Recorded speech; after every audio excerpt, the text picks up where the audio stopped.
हरिओम। सोमवती अमावस्या है 17 घंटे। इसमें किस प्रकार की आपको तैयारी करनी है और जप ध्यान किस प्रकार का कौन सा करना है, क्या करना है, ये वीडियो में पूरी जानकारी मिलेगी। और सभी को शेयर कर दें, सभी साधकों के ग्रुप में। तो पहला है, जो जो काम आपको सोमवार को करने हैं वो जो बिन ज़रूरी काम है उनको तो छोड़ दें, और जो ज़रूरी काम है वो हो सके तो आज रात तक ही निपटा दें। और जहाँ पे जब ध्यान करना है वहाँ पे गौचरण का या अच्छे से गौ फिनाइल जो है उसका पोछा ओछा कर दें। और आपको ना जल्दी उठने की भी कोई ज़रूरत नहीं है। यदि आप देर से भी उठते हैं, देर से उठने की आदत है आपकी, तो भी देर से ही उठें, उस दिन ज़्यादा अच्छा है। और फिर 12:11 से सोमवती अमावस्या चालू हो जाएगी। तो हो सके ना तो 4 घंटा कर लें, 1 घंटा, एक एक घंटा करके भी कर सकते हैं, या तो 2-2 घंटा सवेरे या रात में। और अगर जल्दी सोने की आदत है आपकी तो आप जल्दी सो करके और सुबह में 2 बजे 3 बजे आप उठ सकते हैं। और 3 बजे भी उठ गए मान लो तो 5:30 पौने 6 तक सूर्योदय होता है। आपको 2-2.5 घंटे मिल जाएंगे। आप बिना नहाए भी उसमें जब ध्यान कर लेंगे, बहुत अच्छा रहेगा और 10 लाख गुना इसमें फल है। तो इस प्रकार से आप ना अपना समय डिसाइड कर लीजिए और समय बिल्कुल भी व्यर्थ न गंवाएं। तो उससे आपका ये जो योजना है जो हमने बनाया है वो कारगर हो सकता है, सफल हो सकता है। तो अपने लिए आप टाइमिंग कर लें कि आप काम करने के बीच बीच में इतने से इतने समय तक आप जब ध्यान करेंगे। 4 घंटे आप नहीं कर सकते हैं पूरे दिन में भी, 17 घंटे में भी, तो आप 3 घंटे करिए। 3 घंटे भी नहीं कर सकते हैं तो कम से कम आपको 2 घंटा ज़रूर करना ही है। तो अब ये देखेंगे कि कौन सा आपको जब ध्यान इसमें करना है। तो कोई भी विशेष स्थिति आती है ना, तो उसमें बापूजी के दिए हुए सारे मंत्र, भले आप 2-2 मिनट करो, 5-5 मिनट करो, सारे मंत्र हमको करने हैं, नहीं तो फिर वो मंत्र अशुद्ध माना जाता है, ऐसा सत्संग में सुना है।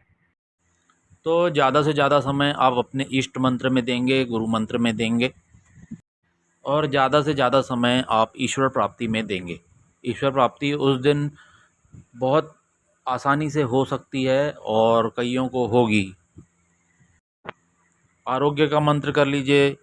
और वैसे अपन सोमवती अमावस्या में कई बार हमने तुलसी की 108 परिक्रमा की है, तो अगर ना भी करना चाहें तो पहले की हमारी की हुई है, आप पूरा समय जब ध्यान में दे सकते हैं।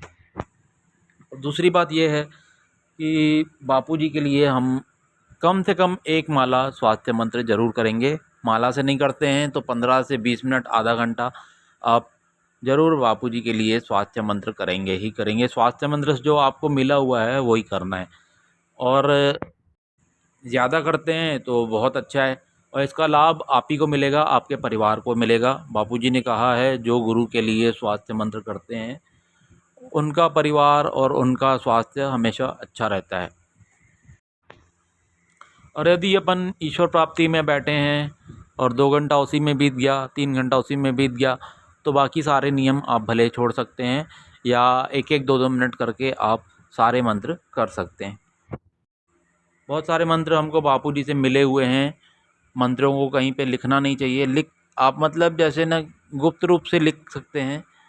और क्या बोलते हैं, उसके बाद उसको जैसे कि अपन व्हाट्सअप में लिख दिए अपने ही, मतलब और कोई उसको ना देखे, है ना।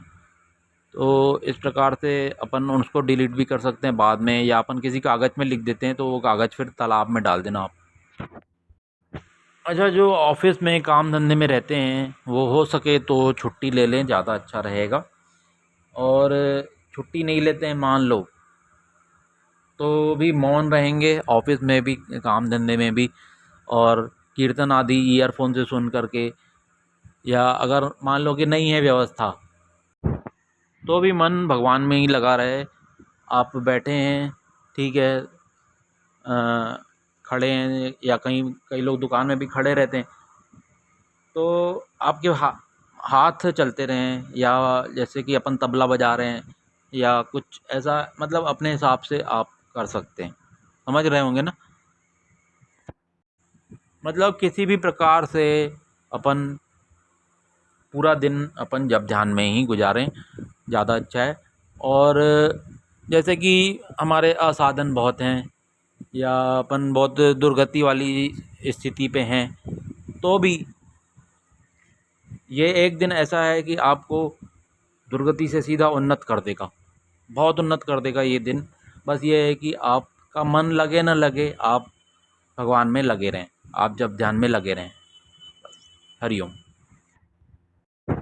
ये वीडियो आप 2-3 बार ज़रूर सुनिए और आपको बहुत इसमें लाभ होगा, और अन्य साधकों को भी ये ज़रूर शेयर करें। हरिओम।